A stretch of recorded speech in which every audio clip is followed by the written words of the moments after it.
आज के इस लेक्चर में हम पढ़ेंगे प्रतिशत के हम 25 क्वेश्चन सॉल्व करेंगे। पर इन क्वेश्चन को करने से पहले हमें फ्रैक्शन वैल्यू पता होनी चाहिए।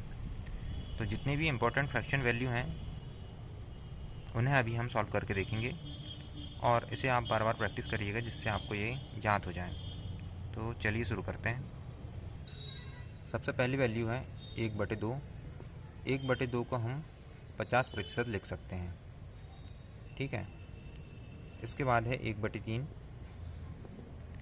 1/3 को आप 33 सही 1/3 लिख सकते हैं प्रतिशत। फिर इसी तरह 1/4। 1/4 को हम 25% लिख सकते हैं। फिर है 1/5। 1/5 को हम 20% लिख सकते हैं। अब ये आता कैसे पहले ये भी बता देता हूँ आपको। जैसे ये 1/5 है, 20% लिखें से हम 20% को जब हम तोड़ेंगे, परसेंट मतलब बटे में 100, 20 पंचे 100 मतलब 1/5।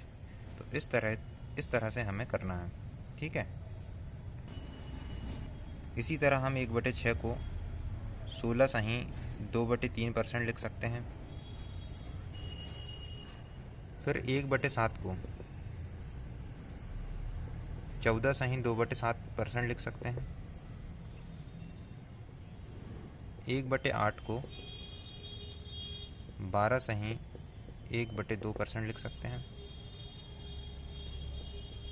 1/9 को 11 सही 1/9% लिख सकते हैं। 1/10 मतलब 10%। 1/11 9 सही 1/11%। 1/12 8 सही 1/3%। 1/13 7 सही 1/13%। 1/14 7 सही 1/7%। 1/15 6 सही 2/3%। इनके अलावा भी कुछ इम्पोर्टेंट फ्रैक्शन वैल्यू हैं, जैसे कि 3/8। 3/8 को हम लिख सकते हैं 37 सही 1/2%। 4/7 4/7 को लिख सकते हैं हम 57 सही 1/7%।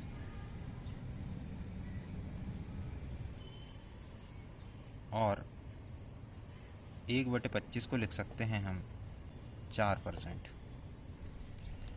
तो ये कुछ इम्पोर्टेंट फ्रैक्शन वैल्यू हैं जिसमें 1/2 को 50%, 1/3 को 33 सही 1/3%, 1/4 को 25%, 1/5 को 20%, 1/6 को 16 सही 2/3%, 1/7 को 14 सही 2/7%, 1/8 को 12 सही 1/2%, 1/9 को 11 सही 1/9%, 1/10 को 10%, 1/11 को 9 सही 1/11%, 1/12 को 8 सही 1/3%, 1/13 को 7 सही 1/13%, 1/14 को 7 सही 1/7%,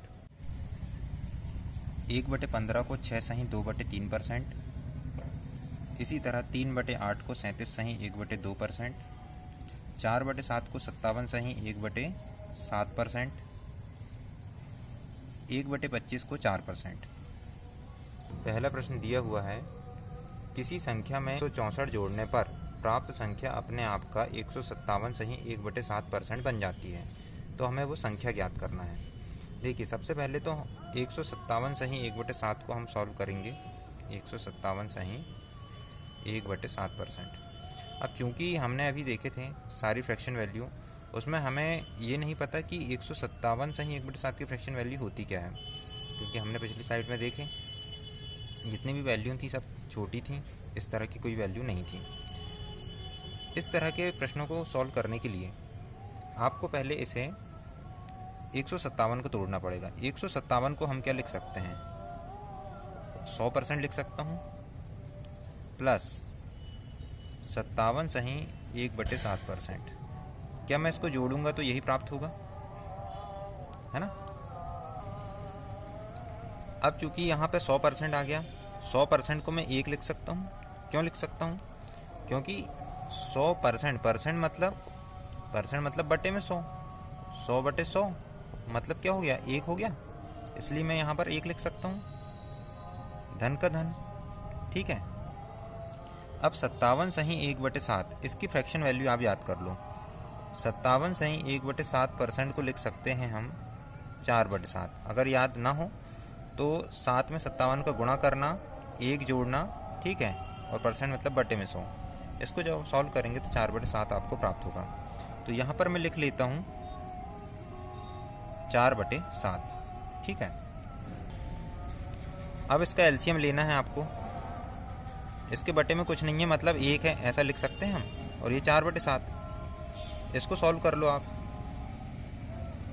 हर में देखो आप 7 है, तो यहाँ पर आपका एलसीएम कितना हो जाएगा, 7। 1 में 7 का भाग दो, 7 एकम 7, 7 में 1 का गुणा करे तो 7 ही। इसी तरीके से 7 में 7 का भाग देंगे तो कितना आएगा, 1। 1 में 4 का गुणा करेंगे तो 4। इस तरह से 7 4 कितना हो जाएगा, 11। 11/7। अभी तो इसे सॉल्व करने में कितना आया, 11/7। अब यहाँ पर जो 11/7 है, इसे आप यहाँ साइड में लिख लो। 11 और 7 में कितने का अंतर है, इन दोनों में अंतर कितने का है, 7 4 11 होता है, 4 का अंतर है ना। अब प्रश्न में क्या दिया है, किसी संख्या में 64 जोड़ने पर प्राप्त संख्या अपने आप का 157 सही 1/7% बन जाती है, संख्या ज्ञात करो। कितना जोड़ने पर, 64 जोड़ने पर। ये नीचे जो आती है ये मूल संख्या है, ठीक है। इसमें हम कितना जोड़ रहे हैं, 4 जोड़ रहे हैं, ठीक है। पर प्रश्न में क्या बोला है, 64 जोड़ने पर। तो यहाँ पर हम 4 ना लेके कितना लेंगे, 64। अब ये देखेंगे कि ये 4 इस 64 का कितना गुना है। इसके लिए मैंने आपको बताया था कि जब भी आपको पता करना हो ये 4 इस 64 का कितना गुना है, मतलब 4 में कितने का गुना करेंगे जब 64 प्राप्त होगा, तो इसके लिए कुछ नहीं, आपको 64/4 कर देना है। इससे आप डिवाइड करो, 2 से करें तो 2 दूनी 4, 2 से करें 2 तिया 6, 2 दूनी 4, 2 से फिर कटेगा ये 16 बार। तो जब आप 4 में 16 का गुणा करेंगे तो आपको कितना प्राप्त होगा, 64। ठीक है, 16 चौ 64, ठीक है। मतलब ये कितना गुना आया, 16 गुना आया ना। अब आपको ओरिजिनल वैल्यू प्राप्त करना है। ओरिजिनल वैल्यू, ये जो नीचे की जो वैल्यू है 7, यही आपकी ओरिजिनल वैल्यू, मतलब मेन वैल्यू यही है। तो इसमें भी आपको क्या करना पड़ेगा, 16 का गुणा करना पड़ेगा। 16 में जब आप 7 का गुणा करेंगे तो कितना होता है, 16 सत्ते 112। कितना होता है, 16 सत्ते 112। तो यही वो संख्या आएगी आपकी, जो आपका आंसर है। और प्रश्न में क्या पूछा था, किसी संख्या में 64 जोड़ने पर प्राप्त संख्या अपने आप का 157 सही 1/7% बन जाती है, संख्या ज्ञात करें। तो वो संख्या आएगी 112। तो इस तरीके से आपको सॉल्व करना है। सेकंड प्रश्न दिया है, यदि किसी संख्या में 930 जोड़ा जाए तो वह संख्या अपने आप का 444 सही 4/9% हो जाती है, संख्या ज्ञात करो।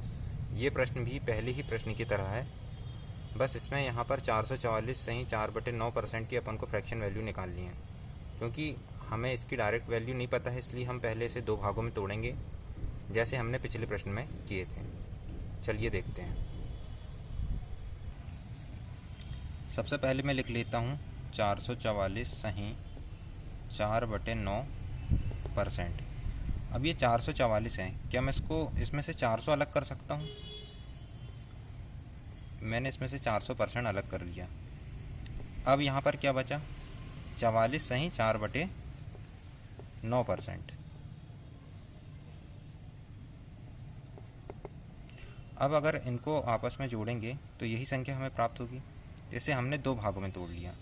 इससे होगा क्या, 400% को मैं लिख सकता हूँ 4, क्योंकि 400 के बटे में अगर परसेंट का 100 आएगा तो ये 4 ही बचेगा।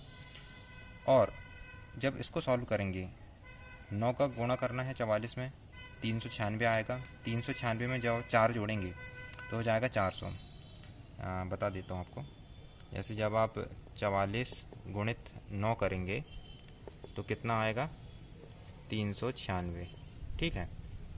अब ये 396 आया, ऊपर क्या है 4, जब आप 4 जोड़ेंगे 396 में तो कितना हो जाएगा 400 हो जाएगा, ठीक है, बटे 9। ये प्रतिशत का बटे में क्या आएगा 100 आएगा। ये शून्य से ये शून्य कट जाएगा, बचेगा क्या 4/9। तो ये जो 4/9 है इसे हम क्या लिख सकते हैं 4/9 लिख सकते हैं। तो इसे मैं लिख लेता हूँ 4/9। इसके बटे में कुछ नहीं है, मतलब क्या लिख सकते हैं 1। अब फिर से क्या करना है अपन को एलसीएम लेना है। एलसीएम कितना आ जाएगा 9 आ जाएगा। 1 का भाग देंगे 9 में, 9 ही बार 9 चौ 36 प्लस 9 में 9 का भाग दिए 1 और 4 का गुणा करें तो 4। अब ये हो जाएगा कितना 36 4 40/9। अब यहाँ पर क्या आ गया 40/9, इसी को मैंने फिर से लिख लिया, ठीक है। अब यहाँ पे कितना जोड़ा जाए प्रश्न में देखते हैं। यदि किसी संख्या में 930 जोड़ा जाए तो वह अपने आप का इतना % बन जाती है, ठीक है।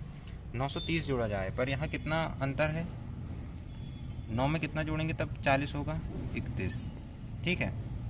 पर यहाँ पर कितना जोड़ना है 930, तो ये 31 की जगह में हम लिखेंगे क्या 930। अब आपको ये देखना है कि 31 में कितने का गुणा करेंगे जब 930 होगा। कैसे निकालेंगे इसके लिए 930 के बटे में 31 कर लो, ठीक है। अब इसको जब आप काटोगे तो कितने बार में कटेगा 3 बार में कट जाएगा जहाँ तक। कैसे, ये देखो 31 में अगर मैं 3 का गुणा कर दूँ तो कितना होगा 93 ही तो प्राप्त होगा ना। तो इसको मैं काट देता हूँ, 31 तिया 93 होता होगा और 30 बार, मतलब अगर इसमें हम 30 का गुणा कर दें तो हमें 930 प्राप्त हो जाएगा, ठीक है। अब हमें क्या प्राप्त करना है, हमें जो ओरिजिनल संख्या ज्ञात करो, मतलब हमें मैन वैल्यू प्राप्त करना है। तो मैन वैल्यू क्या है यहाँ पर 9। मैंने अभी पिछले इस प्रश्न में बताया था जो हर में जो संख्या रहती है वही हमारी ओरिजिनल वैल्यू कहलाती है। तो इसमें भी आपको किसका गुणा करना पड़ेगा 30 का गुणा करना पड़ेगा। जब आप 30 का गुणा 9 में करेंगे तो कितना होगा 270, और यही होगा आपका आंसर 270। तो इस तरीके से आपको इस प्रश्न को करना है। इसी पैटर्न में प्रश्न नंबर 3 देखते हैं। पहले इसे आप वीडियो रोककर खुद से करने का प्रयास करें, इसके बाद ही सॉल्यूशन देखें, क्योंककि इस तरह के अभी हमने 2 क्वेश्चन कर लिए हैं। अब इसे मैं ज़्यादा डिटेल्स में नहीं बताऊंगा। सबसे पहले मैं यहाँ पर लिख लेता हूँ 166 सही 2/3%। इसे 2 भागों में तोड़ना है पिछले प्रश्न की तरह। 100% निकाल सकते हैं इसमें से, और जो बच्चा है 66 सही 2/3%, इसको अलग लिख लेते हैं। इसके बाद 100% को हम क्या लिख देंगे 1 लिख सकते हैं। फिर 66 सही 2/3, इसको सॉल्व कर लो आप। 66 में अगर आप 3 का गुणा करेंगे तो कितना आएगा 6 3 18, हासिल की 1 6 3 18 और 1 19, 198। 198 में 2 जोड़ेंगे तो कितना हो जाएगा 200 हो जाएगा। 200/3, ये % का नीचे 100, ये शून्य से ये शून्य कट जाएगा, मतलब 2/3 आएगा, है ना। तो यहाँ पर इसे क्या लिख सकते हैं हम 2/3। किस आधार पर लिखे हमने, जब इसे ऐसा हमने सॉल्व किए हैं, ठीक है। बटे में 1, इसका एलसीएम ले लेंगे 3 आ जाएगा, 3 धन 3 में 3 का भाग दिए 1 में 2 का गुणा करें 2, 5/3, ठीक है। अब ये 5/3 हमारे पास है,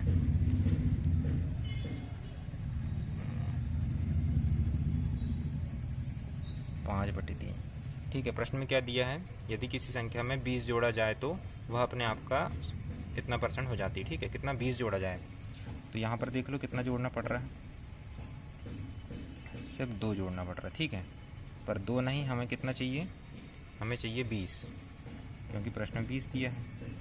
तो ये इसको कितना गुणा करेंगे जब 20 आएगा, 2 में कितने का गुणा करेंगे 10 का गुणा करेंगे। और ओरिजिनल वैल्यू ज्ञात करने के लिए हम क्या करते हैं, ये नीचे वाली जो वैल्यू ये ओरिजिनल वैल्यू है, इसमें भी हम करेंगे 10 का गुणा, तो ये कितना आ जाएगा 30, और यही 30 अपना क्या होगा आंसर, ठीक है। तो इस प्रश्न को आपको इस तरीके से करना था। प्रश्न नंबर 4, यदि किसी आयत की लंबाई 37.1/2% बढ़ती है और जो चौड़ाई है वो 20% कम होती है, तो हमें बताना है कि क्षेत्रफल में क्या परिवर्तन आएगा, बढ़ेगा, घटेगा। इस तरीके से हमें बताना है कि क्षेत्रफल में क्या परिवर्तन होगा।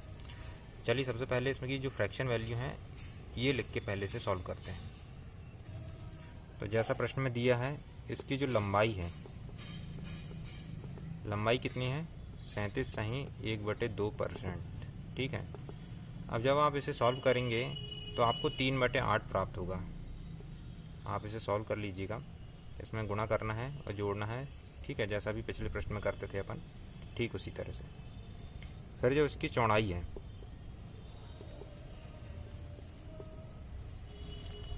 चौड़ाई 20% कम हो रही है। 20% को क्या लिख सकते हैं 1/5। अब ये याद रखना है, ये इंक्रीज़ हुआ है और ये डिक्रीज़ हुआ है। ठीक है।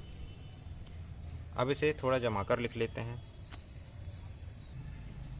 यहाँ लिखते हैं लंबाई और ये चौड़ाई, है ना, लेंथ और विड्थ। जो नीचे की वैल्यू है ये ओरिजिनल वैल्यू लेना है पहले अपन को। लंबाई में ये 8 यहाँ पर लिखेंगे। ठीक है, गुणित, और चौड़ाई कितनी है इसकी 5, ये लिख दिया हमने 5। गुणा करेंगे कितना आएगा 40। ठीक है। अब जैसा प्रश्न में दिया है, क्या दिया है, लंबाई इतने परसेंट बढ़ती है, मतलब कितनी 37.1/2%। अब जैसे यहाँ लिखा 3/8, 8 में हमें 3 प्लस करना पड़ेगा। क्यों? क्योंकि ये इसमें क्या लिखा था, लंबाई बढ़ती है। 8 में 3 जोड़ेंगे तो कितना आएगा 11 आएगा। ठीक है।